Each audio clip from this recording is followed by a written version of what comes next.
But the thing to remember is to keep going. Take the little step, even if it's a baby step, even if it's a little smile at the corner of your eye. Take it. Grab every little bit of it. Grab every bit of evidence for the direction that you want to go. Keep going. There's a famous quote from Winston Churchill where he says, if you're going through hell, keep going. And it's so true. Just little by little, you will get through it.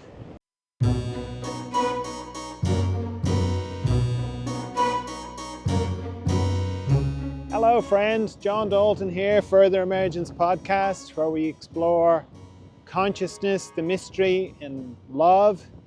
And in this episode, we're going to be looking into physical effects of changes in consciousness, dealing with feelings of unworthiness, getting lost and found in the spiritual life, acknowledging the strength of your ancestors, everything passes, and keeping on, keeping on.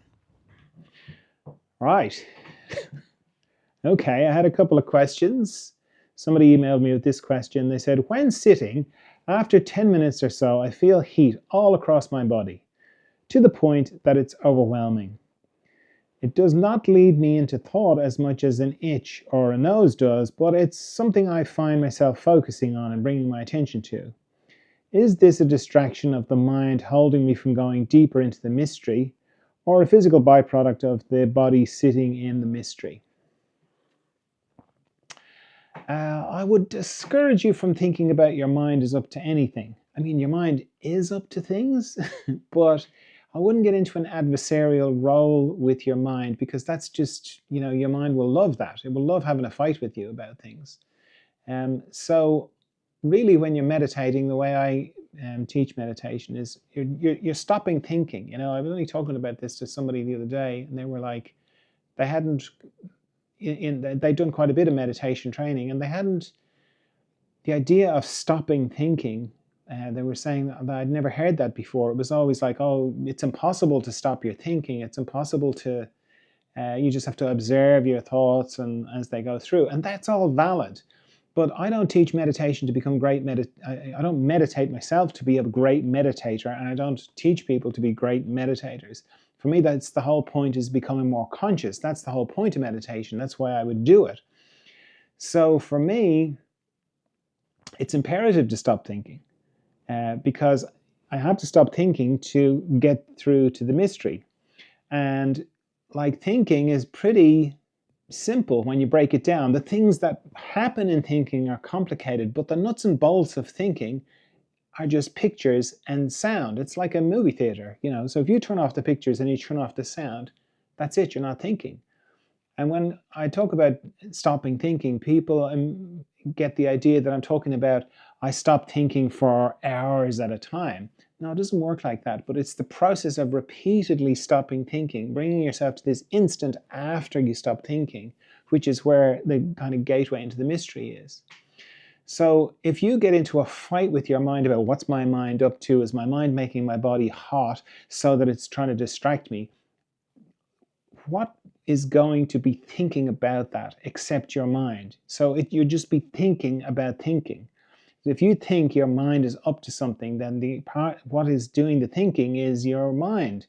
So it's your mind thinking about itself. It's not the point. So that's why I'm discouraging you from getting into any kind of like, I wonder what my mind is up to. So it could be a way of distraction, but I doubt it. I think it's more just to do with it's a process you're going through. Because you go through all sorts of process. Like, it's like night sweats. There's all sorts of reasons for night sweats. But one of them, a common one, particularly in this kind of spiritual life or the consciousness life, is it is a bit of an indication of an acceleration of consciousness.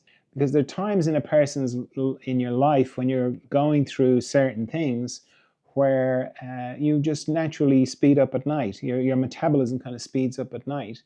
But that's just the outer expression of it. What's going on is there's a speeding up of consciousness going on the inside.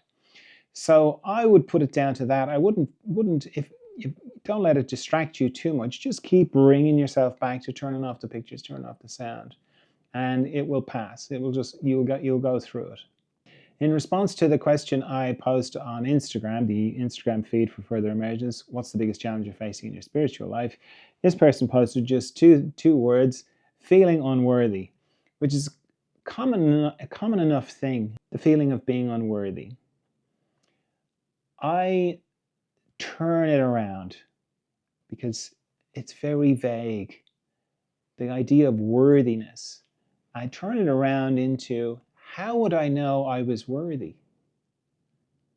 That highlights how it's not a real thing, feeling unworthy. It points towards something, and it sounds like it expresses what the feeling is, but it doesn't really. Because if you feel unworthy, if you said to yourself, what would it look like for me to feel like I was worthy? What would that look like? It's very hard to pin it down. It's not measurable, you know. Like you could say, I feel like I don't have enough money. Well, what would it look like to feel like you had enough money? Well, if I had $2 million, euro, whatever in the bank, then I would feel not lacking in money. It's quantifiable. You can point yourself towards it. But you can't do that with worthiness because it's just too nebulous. So that's helpful. Kind of confronting it, going, what is this worthiness? What does that mean? Show me its opposite. And there is no opposite. Worthy? What's that? How would you know you're worthy? Apart from the heavens opening and God leaning down and going tapping you on the head and going, oh yes, you're worthy now. Maybe. But I mean, that's not going to happen. So then you can kind of go, well, if it's not that, then what is it? What's going on here? And what you'll find is that it's like a placeholder for something else, something deeper, this sort of feeling that there's something wrong with you. Just you. You're the only person on earth that's flawed. And all you can do, all you can hope for is to just cover it up with a bit of cosmetic kind of wallpaper over.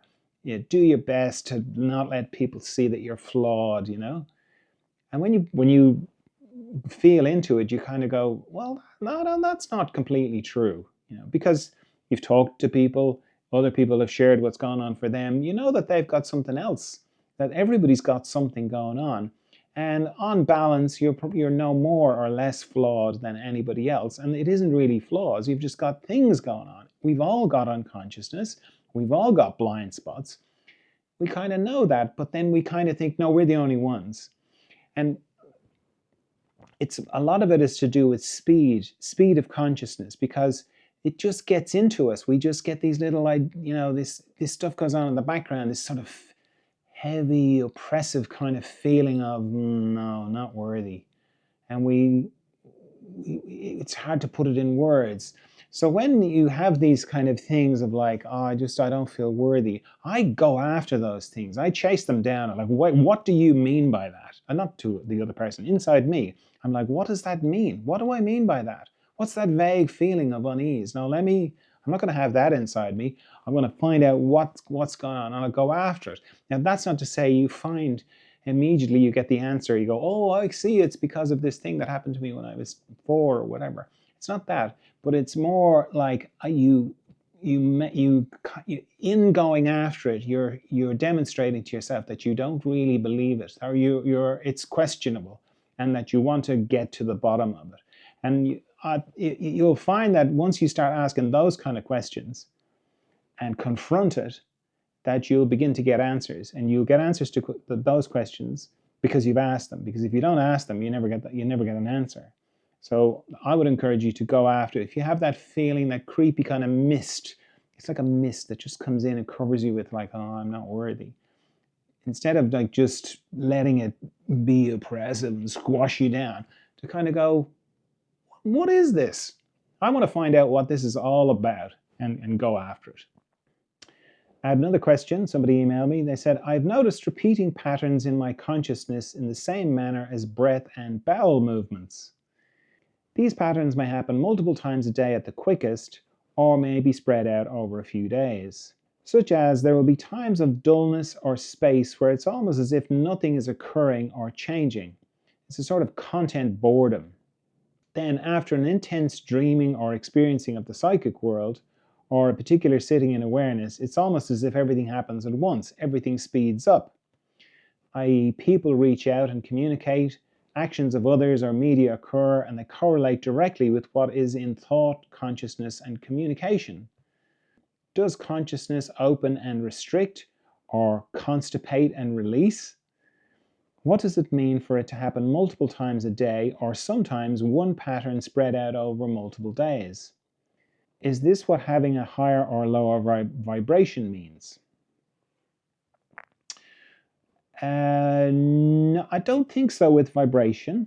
Higher or lower vibration, you could kind of think of it as, that as above, so below thing that you see, that the deeper you go into the mystery in meditation, you'll get a corresponding elevation in your vibration in existence. So here's the line between existence and not existence, or existence and the mystery. And that line is actually very easy for you to see, because everything that's in front of you is in existence and everything that's behind you is out of existence, because you never get to experience behind you. And you go, what are you talking about? Well, like, try it. Try it as if you're watching this or listening to this. Register what's in front of you and then try and see what's behind you. You say, well, I just turn around. Well, try that, because when you turn around, you'll notice that what was behind you is now in front of you. You never see what's behind you, because it's always in front of you. So you turn around, do it slowly, and you'll see what's in front of you tracks with you. So it's kind of like that. That's the line between existence and out of existence. So the deeper you go out of existence into the mystery, you have a corresponding elevation in your vibration. So that's my understanding of how the higher vibration thing works. It's certainly my experience of it. With the speeding up and slowing down, bear in mind that time is a thing that happens in existence. And if you're meditating and you're going deeper into your consciousness and in and out, you're going into the mystery where there's no time. Time and space don't exist there. So your sense of things speeding up and slowing down and your sense of time changes. I was talking about this last week in the episode when I was talking about this life hack to do with Einstein time, where if you let go of the idea of time, you can begin to telescope it or expand it depending on what suits you for what you're trying to get done. So it's kind of the same with this. The feeling of nothing going on and content boredom, that would be your mind. Because meditation, to my mind, is boring. I've been meditating for like over 30 years. It's still boring. My mind still goes, oh, not this again. Still, after all these years, even though it's seen like huge benefits, the huge benefits meditation has brought me in my life, my mind still goes, oh, not this again, every time. So from my mind's point of view, it's boring. It's also a bit scary for my mind, because when I meditate, I'm turning off the pictures, I'm turning off the sound, I'm going into the mystery, I'm going into this room in a way that my mind can't go into. It's the room I go into every night in deep dreamless sleep. It's beautiful, I come back from it refreshed, but it's my mind can't go there. So it kind of has to sit outside the door. And what has it got to think about? Nothing, because I've turned off the pictures and I've turned off the sound. But somewhere it kind of goes, I thought this was the John show. I thought this was all about me. And yet, they're gone. The presence, my presence, is gone, and I don't exist when they're not around. And that's disturbing for me. So that's one of the reasons why my mind doesn't like it. It doesn't like to be reminded of the fact that it disappears every night. And that's okay with me, because I don't disappear. I go somewhere, and I come back from somewhere that my mind can't register. So the boredom part of it will be our mind going, where are the beautiful experiences? Where is the stuff in the psychic world? Where are my spirit guides? Where are my, where's my feelings of increased consciousness? Where's my feeling of having a great meditation? There's nothing's happening. It's a bit boring, okay? That'll be your mind. If you have any sort of whiff of boredom to do with meditation, it'll be your mind. And then in terms of the constipation and release and the similarity with bowel movements, which is brilliant, and breathing, it's probably closer to breathing, because there's a a thing in the kind of developing your consciousness of getting lost and getting found again, letting lost and getting found again. It's like this thing of having a profound realization and then going, what was it? What was that profound realization I had 2 weeks ago? It was brilliant. Can't even remember it right now. That's part of getting lost and getting found. Or, in the great kind of wheel of life, which is actually a spiral, you get back to somewhere where you were before, and you're like, I thought I dealt with this. I thought I dealt with money. I thought I dealt with sex. I thought I dealt with power, because you've gone down another level. What was that brilliant insight I had about it? I don't know. I can't remember. So it's a natural thing of getting lost, getting found, breathing in, breathing out. It's all part of it. And you go through periods of this where seems like it's going really slow and then it's going super fast. And then that passes and you go into a deeper thing, because all the time we're processing our unconsciousness, It's like we go to the cafeteria of unconsciousness before we're born, and we take on a certain amount of unconsciousness. We spend our whole life refining this unconsciousness into consciousness. That's kind of one of our things that we're doing. And so becoming more conscious is always a process of discovering new bits of unconsciousness that we weren't conscious of before. So it has quality of going down through layers, and new things come up all the time. So you get kind of comfortable with that process, that there's always going to be new things, and it's always a bit cringy. For me anyway, it's always a bit whenever I become conscious of something I was previously unconscious of, it's always a bit like, oh God, that's so embarrassing. Or so, I've been cruel, or I've been, afraid, or I've been anxious, or I've been whatever, the 101 things that we do. But you kind of get comfortable in that uncomfortableness, or familiar. You get familiar with it as you go deeper into it. Right, a lot of storms this week. So let's go out while I tell you about the storms in the farm news. Farm news, well, this storm, second storm come through this week. There was a pretty intense one yesterday, and then another one today. And this happens a lot. I just haven't been able to record it because I didn't have a camera that was waterproof. So I do now, so we can go out and about, and I can sort of, because this is actually a more full picture of what it's like to live in Ireland, in the remote part of Ireland I live in. Because people, look at it and kind of go, oh, it's so green and so lovely. Well, it's so green because it rains a lot. And these storms blow through, and they're always really intense. And like, I live in a valley, valley/wind tunnel. So when they come, yeah, it's batten down the hatches. And it's so funny because when it's not windy and people come to do things or visit the house or whatever, and I kind of say to them, yeah, can get pretty windy here. You'd never know, because it just doesn't seem like it. It just doesn't feel like it. But yeah, it's actually not as rainy. When I first came out, it was like sheets of rain just like lashing at me across the face as I kind of was walking along. So yeah, the main farm news this week has been storms. The two big windy storms. Power went out. Power's gone out a couple of times. The whole power across all of Ireland went out for the first storm, Storm Aisha. It had very high winds. Didn't go out for too long here. Went out at night and then another little period of time. But yeah, so the weather, the weather has been featured front and center for farm news this week, and I kind of look out the window sometimes expecting to see the sheep rolling by. They don't. They're amazing. They don't seem to be bothered by it at all. Same with the donkeys. They're just out here, yeah, just doing my thing. Very solid. Kind of inspiring. Okay, so that's farm news. Okay, let's have a look at the memes on the Further Emergence Instagram feed. This one says, as you focus on clearing your generational trauma, do not forget to claim your generational strengths. Your ancestors gave you more than just wounds. That's the thing about generational trauma. the thing is that's easy to forget, and that includes our parents as well. This feeling of like, oh my God, my parents, my ancestors screwed me up. They really screwed me up. The thing to remember is, like, you got here because of your ancestors. You're around because of your ancestors. So yeah, you've got the unconsciousness that they couldn't deal with. You've got it to deal with. They passed it on to you.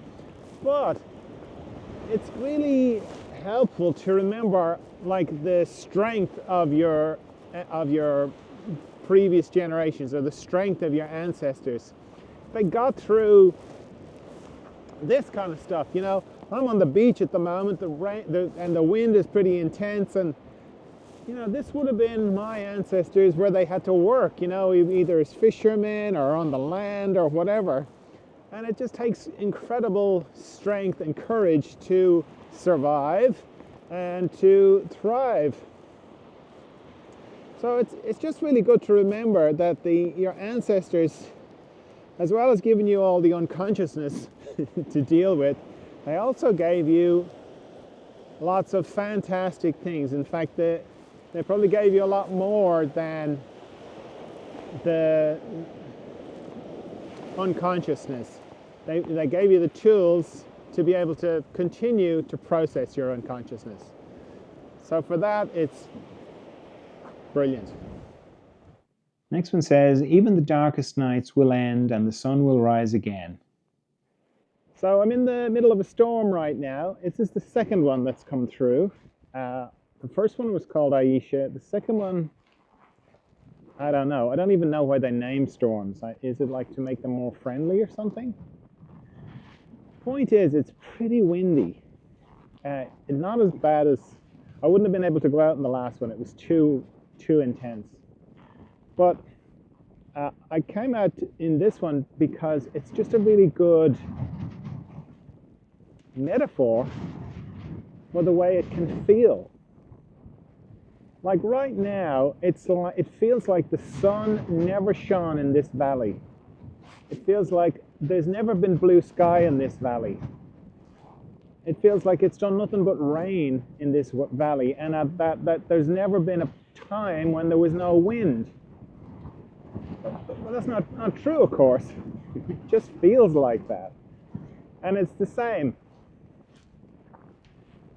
This beautiful knowledge that the sun always rises.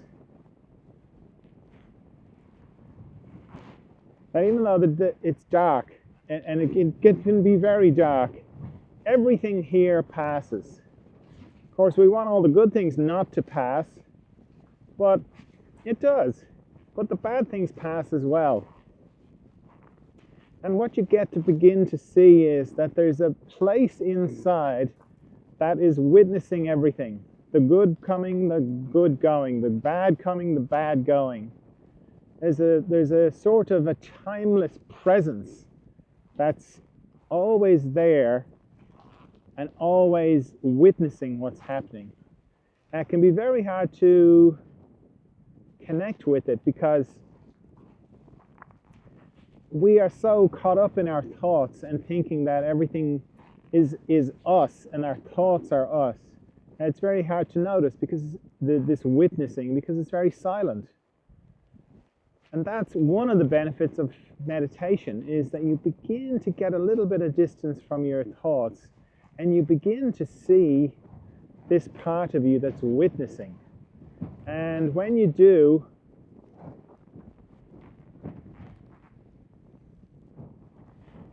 I wouldn't say it's like makes everything all right, but it sort of starts something inside you. You start to kind of go,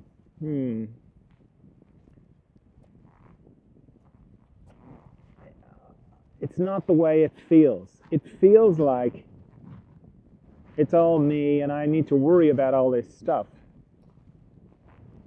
When you sort of see that, when you can see that thought forming and hear it, you kind of go, if I'm observing that thought, then I obviously am not that thought. I'm something else.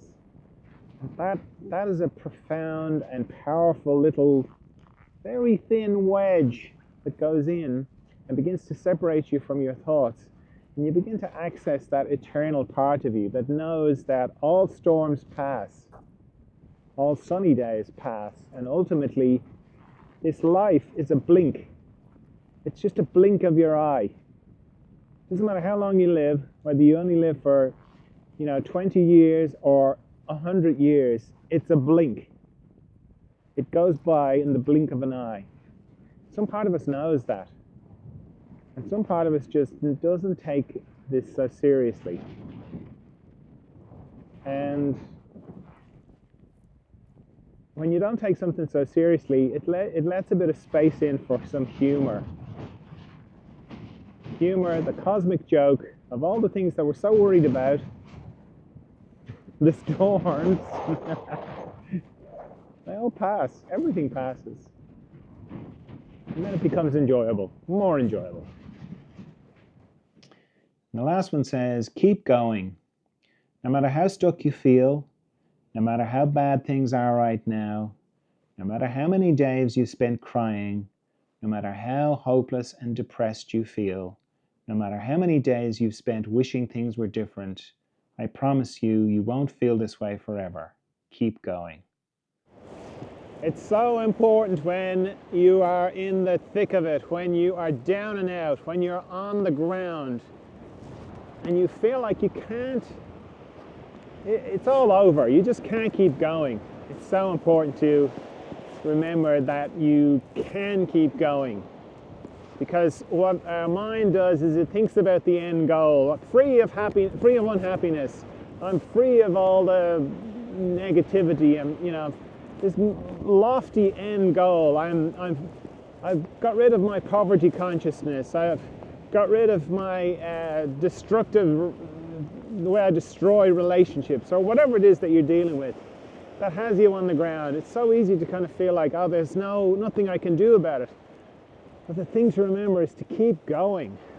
Take the little step, even if it's a baby step, even if it's a little smile at the corner of your eye. Take it. Grab every little bit of it. Grab every bit of evidence for the direction that you want to go.